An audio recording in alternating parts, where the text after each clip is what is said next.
जो लोग मित्र के दुख से दुखी नहीं होते उन्हें देखने से ही बड़ा पाप लगता है। यहां मित्रता की महिमा कह रहे हैं श्री राम जी कि जो लोग मित्र के दुख से दुखी नहीं होते हैं उनको तो देखने से भी बड़ा पाप लगता है। अपने पर्वत के समान दुख को धूल के समान और मित्र के धूल के समान दुख को सुमेरु के पर्वत के समान जानना चाहिए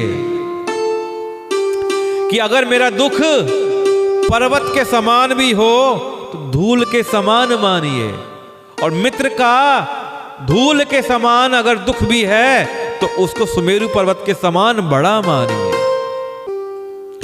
तो श्री राम जी कहते हैं कि अपने दुख को धूल के समान मानना चाहिए और मित्र के दुख को पर्वत के समान मानना चाहिए।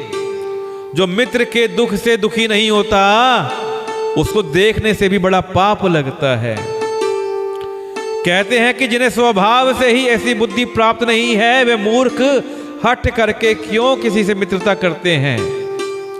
मित्र का धर्म है कि वह मित्र को बुरे मार्ग से रोककर अच्छे मार्ग पर चलावे, उसे गुण प्रकट करे और अवगुण को छुपावे।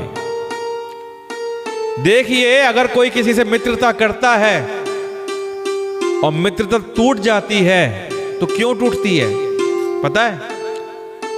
क्योंकि विश्वास नहीं होता है।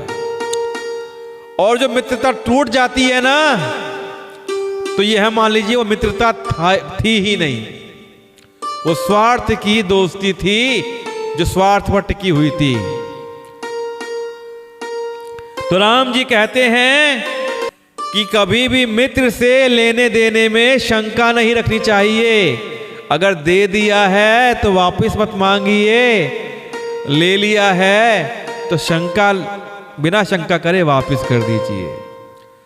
कि मित्र के साथ लेन देन में शंका नहीं रखना चाहिए। आजकल कैसे मित्र हो गए हैं, लेना चाहते हैं देना नहीं चाहते हैं। तो मित्रों में लेन देन का हिसाब किताब नहीं होता है। वैसे तो अगर हो तो बड़ा साफ सुथरा होना चाहिए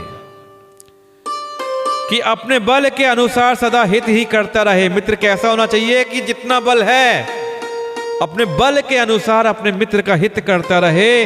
विपत्ति के समय में तो सदा 100 गुना स्नेह करे। अगर विपत्ति आ जाए मित्र के ऊपर तो 100 गुना ज्यादा अपने मित्र से प्रेम करना चाहिए, स्नेह करना चाहिए, सहायता करनी चाहिए। वेद कहते हैं कि संत मित्र के गुण ये हैं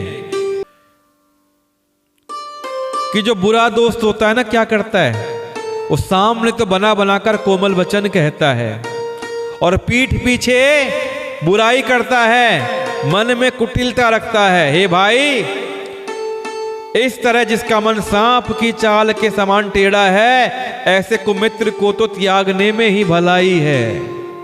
ऐसे मित्र भी आजकल मिल जाते हैं ना, सामने होते हैं तो बड़ाई करते हैं, इतने मीठे बन जाते हैं, बड़ा मीठा बोलते हैं और पीठ पीछे बुराई करते हैं। मित्र वो है जो सामने बुराई करता हो, सामने अपने मित्र को समझाता हो। इस प्रकार जो सांप की चाल के समान टेढ़ा चलता हो ना, ऐसे कुमित्र को त्याग देना चाहिए। मूर्ख सेवक, कंजूस राजा, उल्टा स्त्री और कपटी मित्र, ये चारों शूल के समान पीड़ा देने वाले हैं। हे सखा, मेरे बल पर अब तुम चिंता छोड़ दो, मैं सब प्रकार से तुम्हारे काम आऊंगा, तुम्हारी सहायता करूंगा। इस प्रकार मित्रों का गुण समझाने के बाद मेरे रघुनाथ जी अपने सखा सुग्रीव को आश्वासन देते हैं।